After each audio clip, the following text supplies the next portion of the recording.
பேசுறது?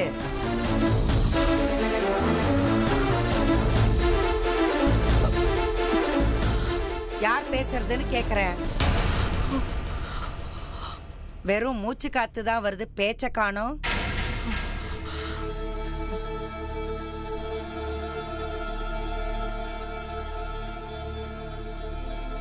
காலையில 10லேருந்து 11க்குள்ள முகூர்த்தம். முகூர்த்தம் முடிஞ்சதும் பந்தி போட ஆரம்பிச்சிருவாங்க. பின்கேட்டு வழியா வந்து எச்ச சோறு மிச்சமாயிருக்கும், எடுத்துட்டு போய் வீதியில வச்சு தின்னு.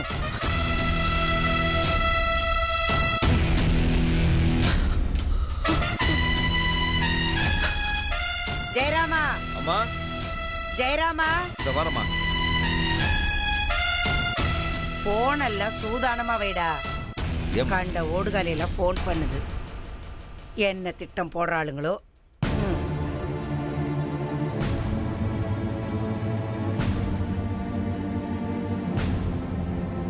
உங்களால முடியுமா? நீ சரின்னு சொல்லுதா, மத்ததெல்லாம் நான் பாத்துக்கிறேன்.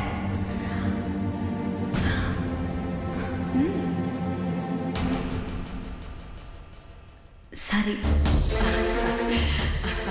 உங்களால முடியும்னா செய்யுங்க. ஆனா பாட்டி ஒரு பிரச்சனையும் வராது. நீ சரின்னு சொல்லிட்டல, சந்தோஷமா வீட்டுக்கு போ. இந்த கல்யாணம் நடக்காது. உன் பாட்டிக்கு எந்த சந்தேகமும் வராது.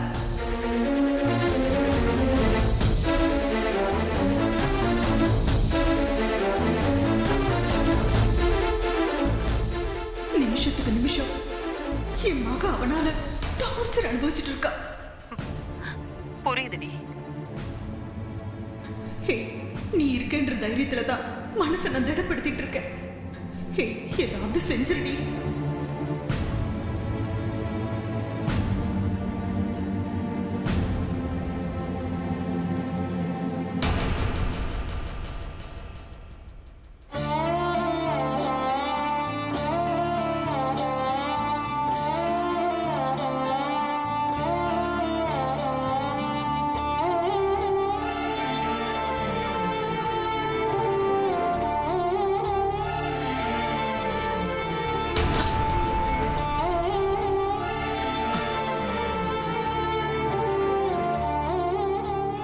ஜெயா, எனக்கு எதுவும் புரியாம இல்லம்மா.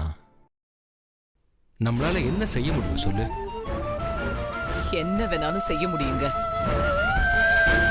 ஆனா உங்களுக்கு செய்ய மனசு இல்லை. ஆமா, ஏற்கனவே நடந்த பிரச்சனையில எரிய ஆரம்பிச்ச தீ இன்னும் அணையல. வாஸ்தவந்தா.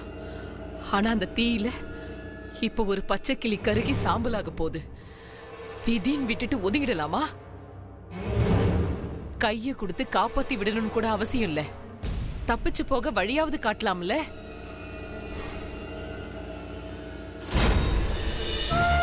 வக்கீலுக்கு படிச்ச பிள்ளைக்கு வழி தெரியாது. அவசரமா நடக்குதுங்கிறதுக்காக அந்த புள்ளையோட சம்மதம் இல்லாமலையா நடக்கும்? சம்பந்தம் இல்லாமதே நடக்குது. எந்த பொண்ணும் பொறுக்கின்னு தெரிஞ்சும் கட்டிக்கிறேன்னு தலையாட்ட மாட்டா. சரி, இதுல நாம தலையிட்டா என்ன நடக்கும் தெரியுமா? என்ன ஆகும்? ஒரு அப்பாவி பொம்பளை புள்ளையோட வாழ்க்கை நல்லா இருக்கும். நம்ம வாழ்க்கை என்ன ஆகும் தெரியுமா? உங்க அம்மாவும் அண்ணனும் நம்மள பழிவாங்க எந்த எல்லைக்கு வேணா போவாங்க. பழி வாங்கட்டும். எப்படியும் போக போற உசுறு ஒரு பொம்பளை புள்ளையோட மானத்தை காப்பாத்துறதுக்காகவாது போயிட்டு போகுது. ஏற்கனவே நான் சாவ பார்த்துட்டு வந்தவதே. இப்ப எனக்கு சாகரத்தை பத்தி எந்த பயமும் இல்ல. ஆனா எனக்கு இருக்கு. கொஞ்சம் இல்ல, நிறையவே பயம் இருக்கு. ஆனா அந்த பயம் ஏன் உசுரை பத்தியோ உன் உசுரை பத்தியோ இல்ல. ஓரளவுக்கு நல்ல வாழ்க்கையை வாழ்ந்து விட்டோம். போறத பத்தி எனக்கு கவலையே இல்லை. ஆனா நம்ம பிள்ளைங்க, பெத்த மகளுக்கே இப்படி துரோகம் செய்யறவங்க அண்ணன் அடுத்தவங்க பிள்ளைங்களை என்ன வேணா செய்வான். ஒண்ணுக்கு 2 பொம்பளை பிள்ளைங்க இருக்கு. அதுங்களை அதுங்க இஷ்டத்துக்கு வளர்த்து அதுங்க விரும்புற ஒரு வாழ்க்கை அமைச்சு தர வரைக்கும் நாம உயிரோடு இருக்கணும். அதுங்களோட மானத்துக்கு சோதனை வந்துடவே கூடாது. அதனால நான் இந்த கல்யாண விஷயத்துல தலையிடுறதாவே இல்லை.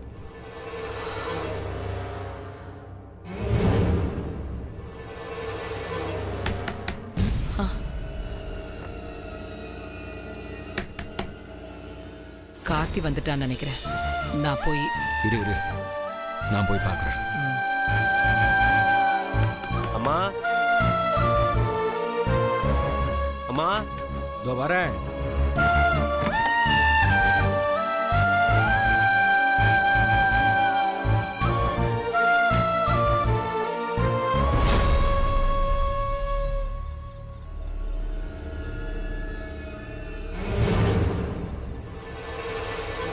யாரு வேணும்?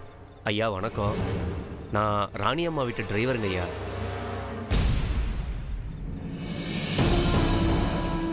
என்ன விஷயம்? இந்நேரம் வந்து ஏன் வீட்டு கதவை தட்டிட்டு இருக்க? ஐயா என் கூட யாரும் வரலைங்க ஐயா, நான் மட்டும்தான் ஐயா வந்திருக்கேன். என்ன விஷயமா வந்திருக்க? ஐயா ஜெயலட்சுமி அம்மா இல்லைங்களா, அவங்க கிட்ட தான் ஒரு முக்கியமான விஷயம் சொல்லிட்டு வர சொல்லி சீதா லட்சுமி அம்மா தான் அனுப்புனாங்க. அவ கண்ணுக்கு மருந்து போட்டு படுத்திருக்கா. எதுவா இருந்தாலும் என்கிட்ட சொல்லு, நான் அவகிட்ட சொல்றேன். ஐயா அது வந்து என்ன, என் மேல நம்பிக்கை இல்லையா? சரி, அப்ப போயிட்டு நாளை காலைல வந்து அவகிட்டே சொல்லு. ஐயா அது வந்து என்ன? காலையில் வரைக்கும் தாமதிக்க முடியாதுங்க ஐயா, இளவரசியோட வாழ்க்கை பிரச்சனை. உங்ககிட்டயே சொல்லிடுறேங்க ஐயா. சரி சொல்லு. ஐயா எல்லாரும் நினைக்கிற மாதிரி கல்யாணம் காலையில 10 மணிக்கு மண்டபத்தில் இல்லைங்க ஐயா, வீட்லயே வச்சு காலையில 4:30 to 5 தாலி கட்டுறாங்க ஐயா. இந்த தகவல் யாருக்கும் தெரியக்கூடாதுன்னு வீட்டில் இருக்கிற எல்லாரோட போனையும் எடுத்து ராணி அம்மாதையெல்லாம் ஒளிச்சு வச்சுட்டாங்க ஐயா. சீதா அம்மாவும் இளவரசியும் ஜெயலட்சுமி அம்மாவை நம்பிதாயா இருக்காங்க. எப்படியாவது இந்த கல்யாணத்தை நிப்பாட்டி இளவரசியோட வாழ்க்கையை காப்பாத்துங்க ஐயா. விஷயம் தானே? ஆமாங்க ஐயா. சரி, அவ கண்ணு முடிச்சதும் நானே சொல்லிடுறேன், நீ இப்ப கிளம்பு.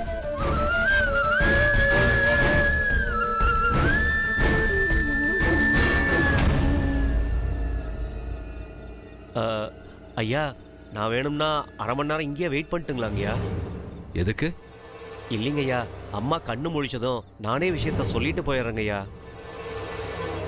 நான் தான் சொல்றேன்ல, மறக்காம அவகிட்ட நீ சொன்னதை உன்னை விடாம சொல்லி போடுறேன். போதுமா?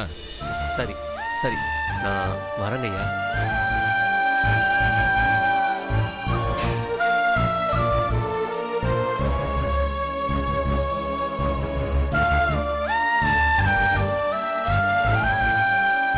அவன் தானே? சாப்பிட்டானா இல்லையாமா? வந்தது அவன் இல்ல. வேற யாரு? நம்ம கணேசன் வீட்டுக்கு வந்த ஒருத்தர் இருட்டுல அவ வீட்டு கதவை நினைச்சு தவறுதலா நம்ம வீட்டு கதவை தட்டிட்டாரு.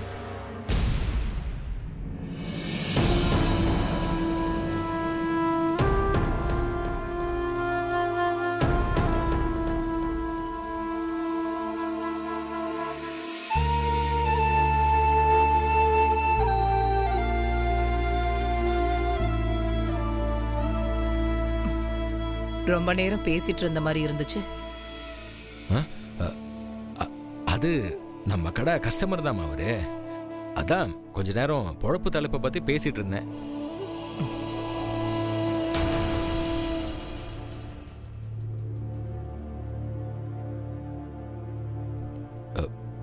சரி ஜெயா, எனக்கு தூக்கம் வருது, நான் படுத்துக்கிறேன், நீயும் தூங்கு.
இன்னும் தூங்கலையா?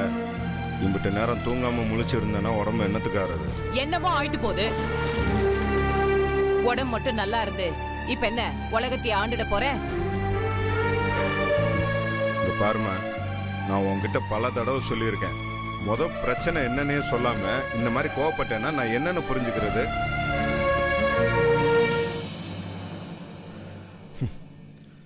ஆமா, உன்னை மதியம் நம்ம டவுன் போலீஸ் ஸ்டேஷன் பக்கம் பார்த்தேனே, அந்த பக்கம் உனக்கு என்ன வேலை? உன்னையெல்லாம் பிள்ளையா பெத்தா போலீஸ் ஸ்டேஷன் மட்டுமா போக வேண்டியது இருக்கும்? கோர்ட்டு, ஜெயிலு அம்புட்டதுக்குதான் போக வேண்டியது இருக்கும். பாத்தியா, மறுபடியும் சம்பந்தமே இல்லாம பேசிட்டு இருக்க. சரிதே, மனசாட்சி இல்லாத மகனை பெத்தா அம்புட்டுதே.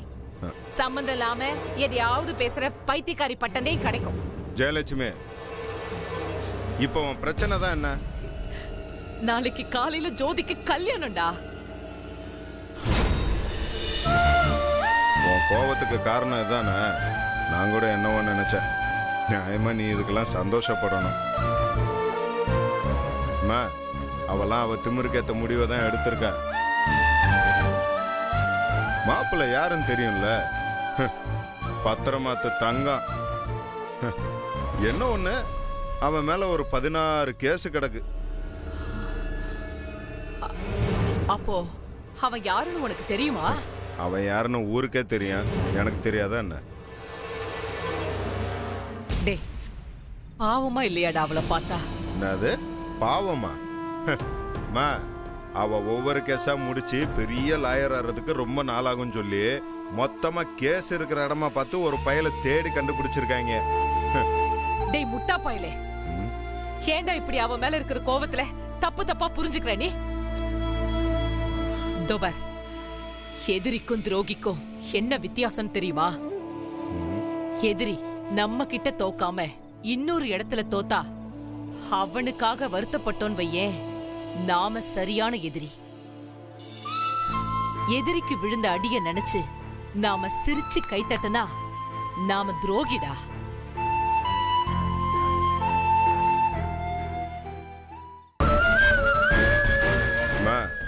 உன் அண்ணன் மகளுக்கு நான் எதிரியும் கிடையாது, துரோகியும் கிடையாது.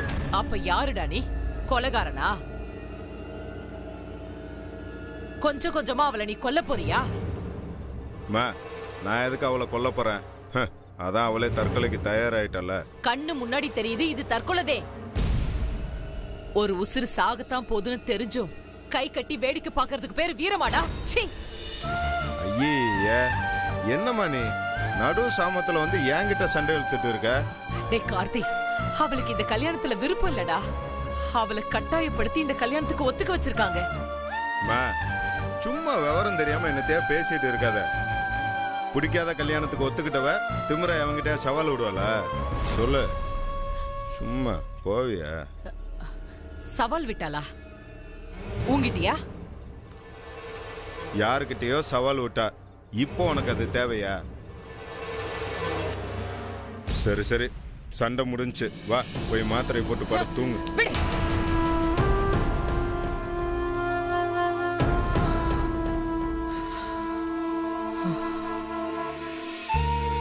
கார்த்தி, எனக்காக ஏதாவது செய்யணும்னு நினைக்கிறியாடா? ஒரு அம்மாவுக்கு அவ மக கிட்ட இருந்து 2 உதவிதான் தேவை. ஒண்ணு, அவ செத்தா கொல்லி போடுறது. எந்த நேரத்துல எதை பேசிட்டு இருக்க? இன்னொன்னு, அம்மாவோட உசுருக்குள்ள கிடக்கிற ஆசையை தெரிஞ்சு அதை நிறைவேற்றி வைக்க போராடுறது.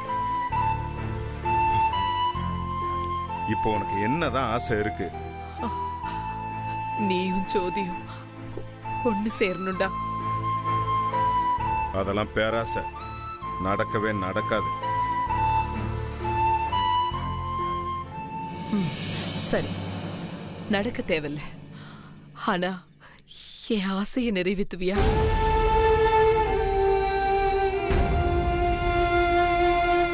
டேய், ஜோதியோட கல்யாணத்தை நிப்பாட்டணும்.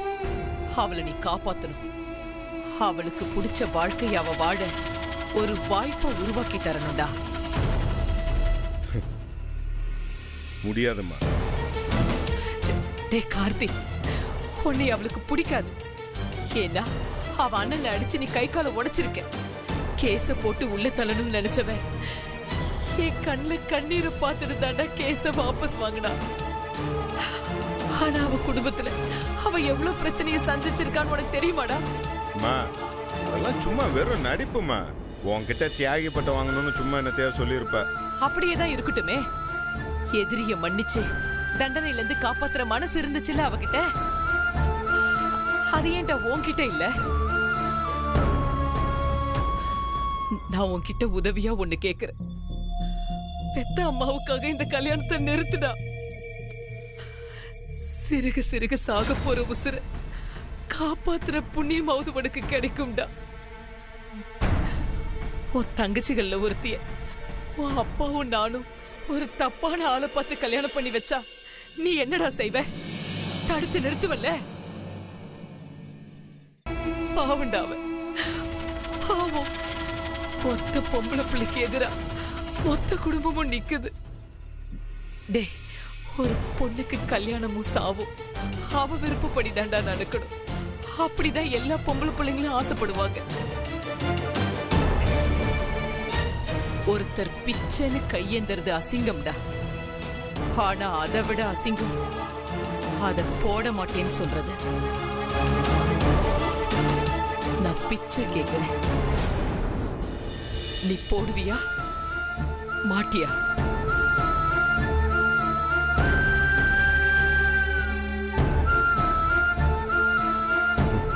புரியுதுடா?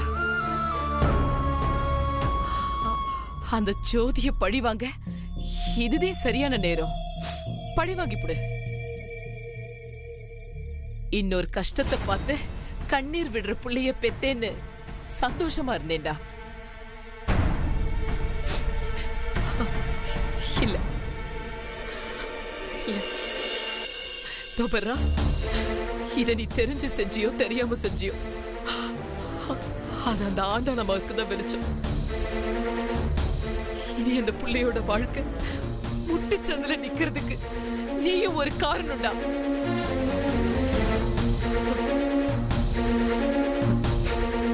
இத நீதே சரி பண்ணணும். அப்படி பண்ணலன்னு வையே, நீ என் மக இல்லடா.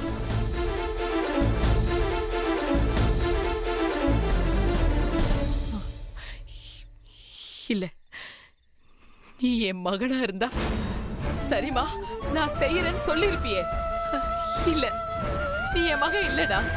நீ என் மகனே இல்ல. போடா.